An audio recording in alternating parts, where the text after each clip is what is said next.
Danny is now the first hurricane of the 2015 Atlantic hurricane season. From the Storm Center, I'm Sean Bellafiore. Check it out on Tropical Satellite.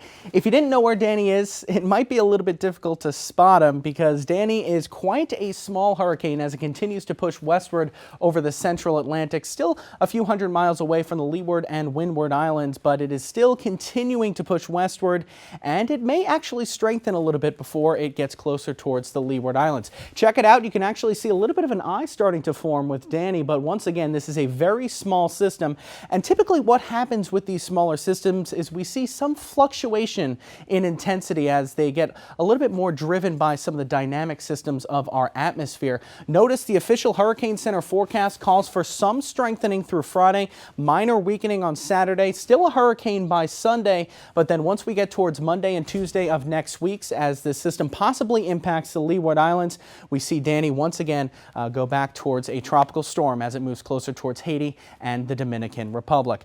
The forecast models are actually showing a little bit of a northern skew. Notice the Hurricane Center forecast in white with the black line showing the center of that forecast. Most of the models are to the north of that, and while we do typically see some model bias towards the north, it is still worth noting to see those models push it a little bit more north. And certainly, while this system is no threat to the United States immediately, certainly need to keep watch as we move towards the next couple of days. One of the things hindering Danny's development will likely be this drier air out ahead of it as it continues to push westward.